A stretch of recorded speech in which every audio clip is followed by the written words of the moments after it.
Hey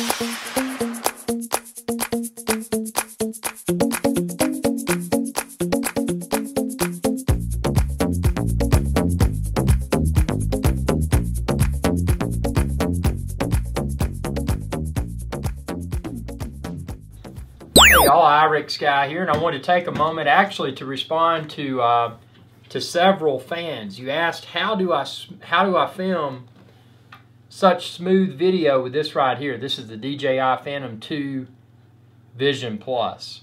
At the time of posting this, the latest and greatest DJI Phantom. So what I want to do within this video is explain how I film such steady video. And you can check out other videos in this playlist. In particular, my DJI Phantom 2 Vision Plus videos. I also have Phantom 1, but they're not as smooth because they don't have this right here, what's called the gimbal. Which basically, with the Phantom 1, the previous Phantom I had, if you turn this way or turn this way, just like the camera's doing now, it's staying, what's the word for it? Parallel with these rotors. If this gimbal, so the Phantom 1 would do that, so anytime you're turning or whatever, it's like you were in the cockpit of that Phantom, so it wasn't optimal for video.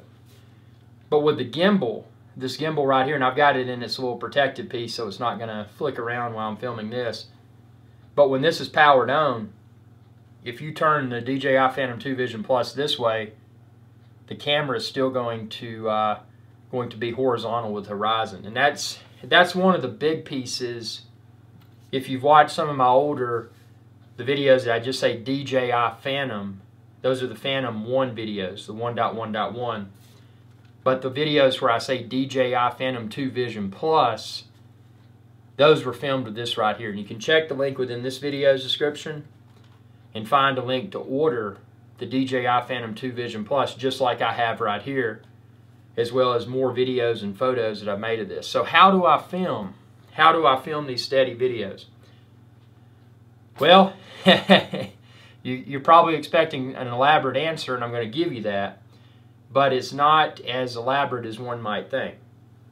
So the first thing I do, I made 0 modifications to this DJI Phantom 2 Vision Plus.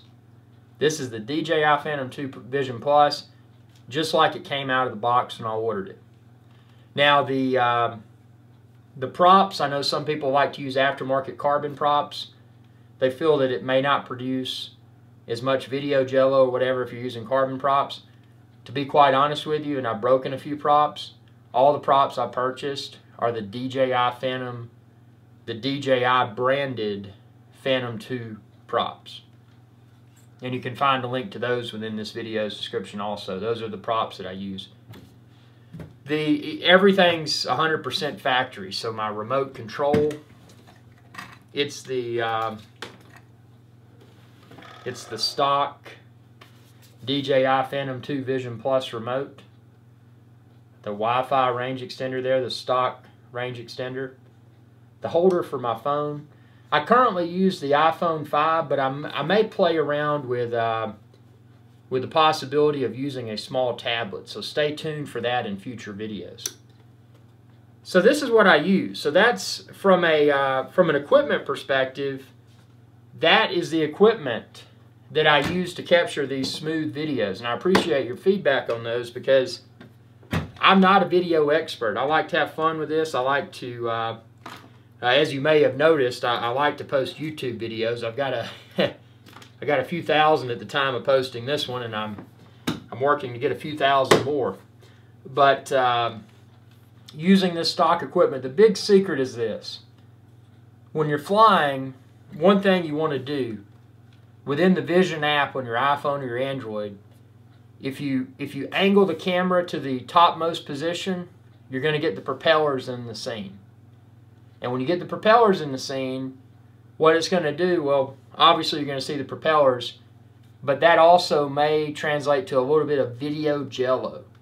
Just a small amount, because this has a gimbal, but it may attribute to a small amount of video jello. Basically, what video jello is, it's vibration. So if you ever, a good way to visualize it, if you've got a camera and you've got your arm rested on the windowsill of a vehicle and you're going down the road, if you've got your arm on the windowsill and you're filming, your hand's going to capture the vibrations from the road, even if they're subtle vibrations. If you take your arm off of the windowsill, you're still going to get a little bit of vibration because you're in the vehicle, your butt's on the seat. But it's not going to be as drastic as if your arm was right on the windowsill. So when you're going faster down the road, the same way to visualize this. So if you're driving down the road and you're going really fast, your hand's going to shake a lot with the camera in it. But even if you take your elbow off of the windowsill, it's still going to shake, but it's not going to be as much. The way that I film smooth video with the Phantom 2 Vision Plus, you got to look at this from several perspectives. Sometimes when you fly this thing, people are going to be in awe because they're going to be like, wow, that thing goes high, that thing goes fast, that thing goes far. So there's that type of audience. When you're flying for them, you know, you're going to go faster and you're probably going to go higher and you're probably going to do a lot of maneuvers. When you're filming, if your intent is not to impress the audience in person, but your intent is to impress the audience in the form of the video that you upload, to do that you're going to want to fly slower. So instead of zipping along, go about as slow as you can go. Because remember, in post-production, in Final Cut Pro 10, that's what I use. Maybe you use a different movie editor. But in Final Cut Pro 10, if I'm speeding up and or slowing down a video clip, that clip that was filmed at a very low rate of speed is easy to manipulate. So even if I want to make it appear that the Phantom was flying faster than it was, in reality I was creeping along about like that. But then when I go into post-production in Final Cut Pro 10 and I speed it up using the retime feature, it may look like it's going like that. But since it was filmed so slowly, when I was actually flying it, I was flying really slow. So I was able to capture the high quality, jitter-free, jello-free video, whatever you want to call it, because I was flying so slow. But then in post-production, I created those effects that created the illusion that it was flying a lot faster, or maybe that it was even flying a lot slower. So that's one big tip that I use. And the other thing is you can turn and everything with this. Certain turns that you make, if they're really sharp, there's a small possibility you may capture the landing gear in the frame. Doesn't happen a lot, but sometimes it will. And then likewise, as I mentioned earlier, if you're going really fast, you're probably going to see the props. But you can go really fast and not see the props if you, within your app, if you angle the camera down. So my rule of thumb is I very rarely have the camera in the topmost position. Because when I do that, even at a slow rate of speed, you're going to capture the props. Always angle it down. You know, within the app, it looks like a little, I guess you'd say rectangles or whatever, those little indicators. I usually take it down about 1.5 or 2 of those. And just play with it. What I would suggest you do, I'd suggest you take it out and do several short flights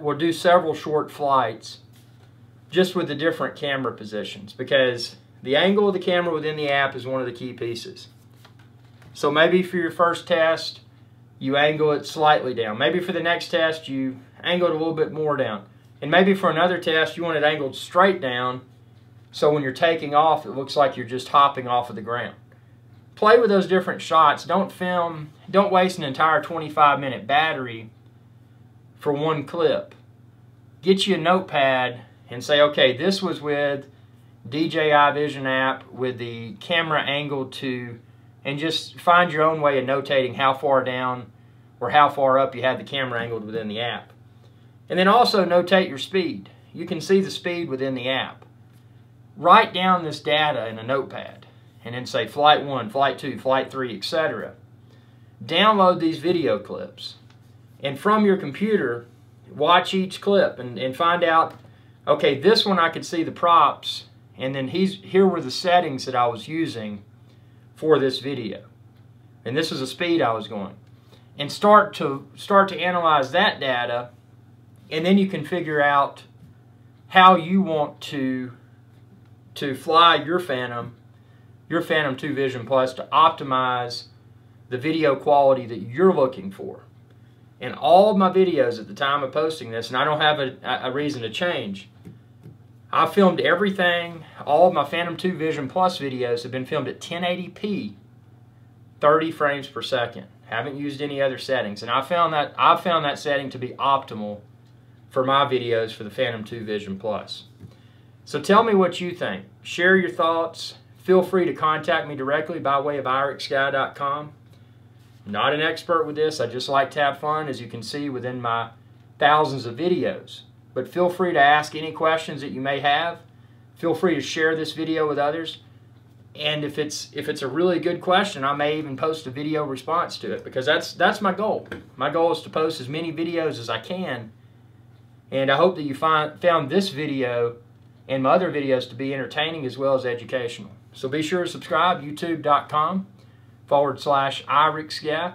And if you wonder why I keep looking over there, I got a new broadcast monitor in my studio. And with this DSLR camera, this Canon T3i that I'm filming with, I have a 12-minute hard stop. It's just the way a DSLR works. So I'm at 11 minutes and 21 seconds now. So we're going to go ahead and end this video. Drop me a line, share with others, and most importantly, check the link within this video's description. You can find a link to where you can order the Phantom 2 Vision Plus, as well as the various accessories that I use, and I've made a lot of photos there. This beautiful case, you can find it in there, waterproof and ruggedized. So that's it. That's it for this video. Thanks for watching, and y'all have a good day.